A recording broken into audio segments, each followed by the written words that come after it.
Time now for sports on 104.7 The Cave. Here's Ned Reynolds. Mike, the intern, Ned Reynolds in the studio, finally together again. Well, we actually did this yesterday for Ned Talk, the pregame show before the Chiefs took on the Bengals in the AFC Championship game at Arrowhead Stadium. Ned, I'm going to say this one time. You are never allowed to ever say the phrase, "There's no way blank team will beat the Kansas City Chiefs ever again." This isn't like calling the Chargers the San Diego Chargers and you got to put $5 in the jar. This is, you're going to have to give me your car if you ever say it again.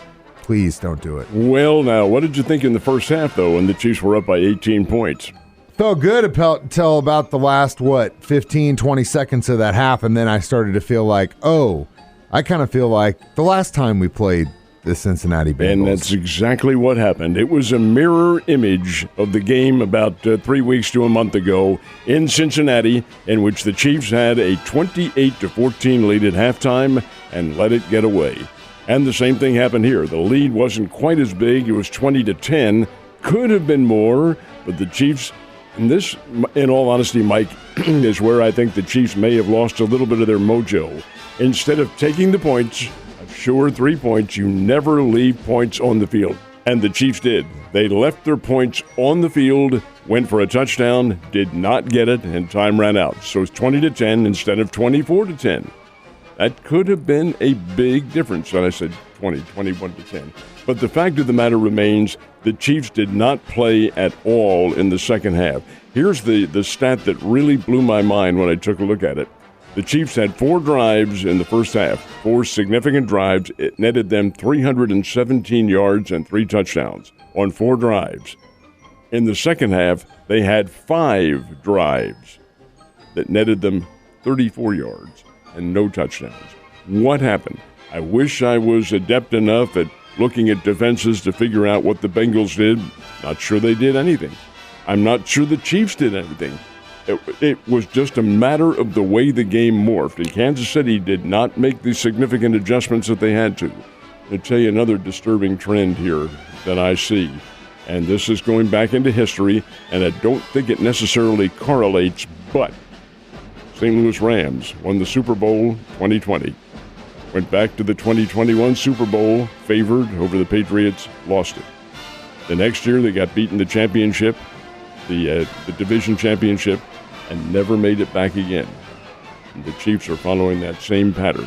The Chiefs are a little bit different because they have a young quarterback who signed for a long time, but do they have a young team that's able to sustain that measure? That's the bothersome factor here, at least in my opinion it is. Hope I'm wrong. And yes, I have been wrong in the past.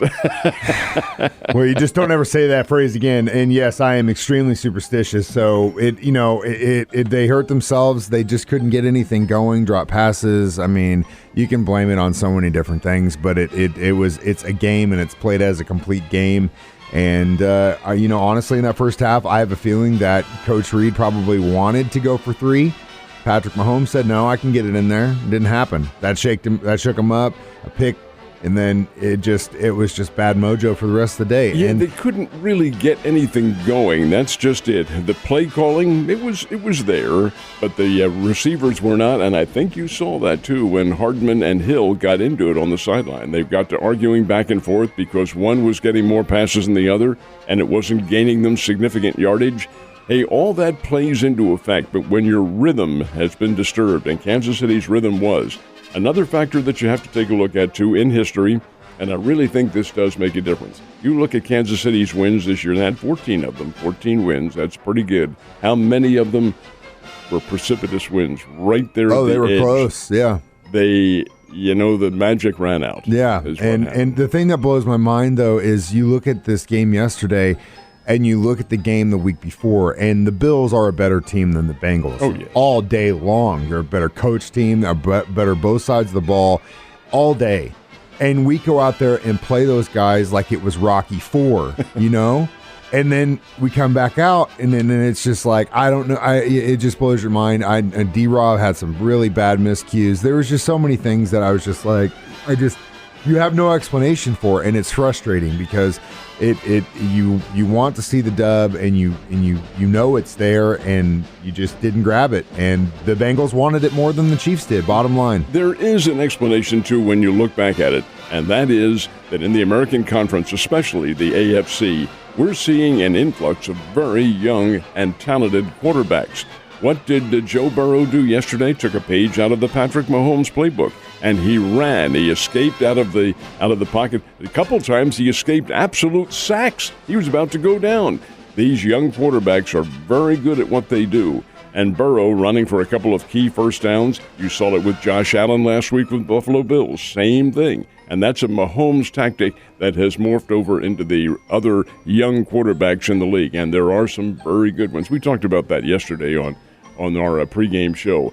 Fact is, though, the Chiefs do need to make some decisions in the offseason because the salary cap is going to be very significant for them. And they have some key individuals who are right there on the borderline. And the same with the others. Look at Garoppolo of the San Francisco 49ers. He has to go because his hit on the salary cap. Not that he can't play, he can. It's a lot of money, man. But the money is really a factor. Yeah, and we talked about this in Ned Talk yesterday with John. You know, I really hope they at least give Melvin another year chance. I think he was crucial. We'll see, though.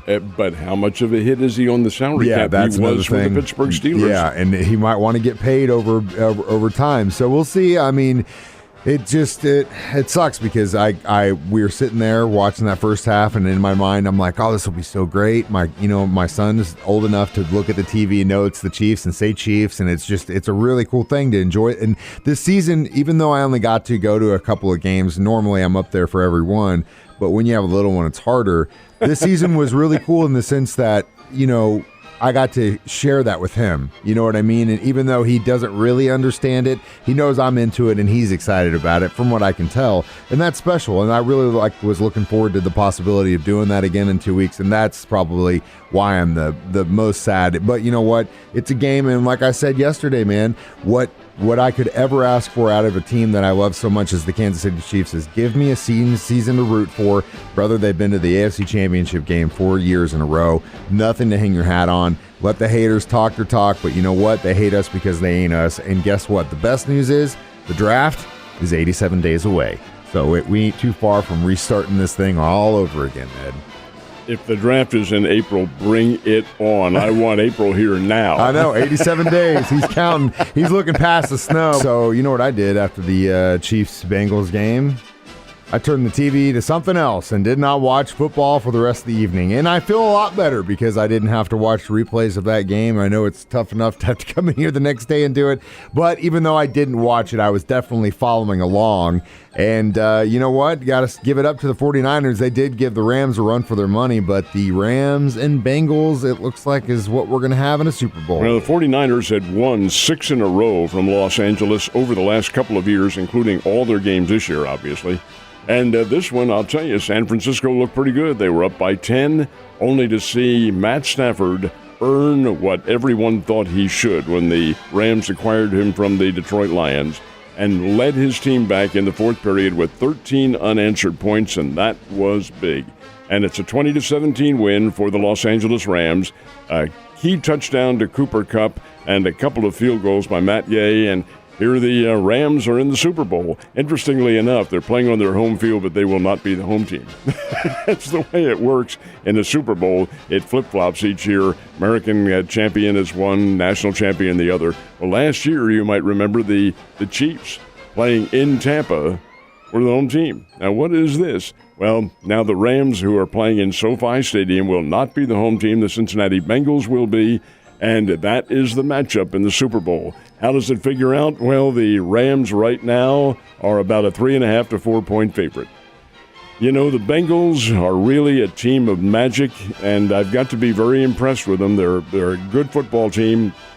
I based much of my prediction on the fact that they weren't mature and not ready for a run like this. After all, Joe Burrow's been in the league for just a couple of years. I know, it's the second year. And he has a young team. He has Jamar Chase, who's also in his rookie year, and you just have young players. Are they ready for that kind of pressure? Well, I didn't think so, but they were yesterday in Kansas City. Same thing in the Super Bowl. They may not give a blast where they are. They're going out to have fun and play pretty well. And Burrow is a good quarterback. So is Matt Stafford, different style quarterback, and the Rams are a different style team. But I have to think right now that the Rams will probably get a nod. It's still 2 weeks away. Being at home, even though they are not the home team. Anyway, it'll be an interesting Super Bowl. Their game yesterday, the Rams' comeback win over the 49ers, was a very good football game. Let's start with, I've got two questions. My first one is, that just goes to show you, or at least in my opinion, how garbage the Detroit organization is when you look at a talent like Matt Stafford and what he's able to do. First year in another team, new system, everything, and he looks like how things would have been different if he would have landed anywhere else. There is, and of course you can always make that speculation, and you can say the same thing about Patrick Mahomes. True. If the Chiefs had not gotten him, would he have fit into whatever that Very he true. would have, but maybe not in the capacity that he has with Kansas City because their offense is built around him. Same thing with Stafford. In Stafford's case, though, when the Lions traded him, they got 3 first-round draft choices plus several draft choices down the line. How that is going to work in Detroit's favor, well, we'll find out. Man, it didn't this year. That's No. for sure. Second question, let me put my tinfoil hat on real quick.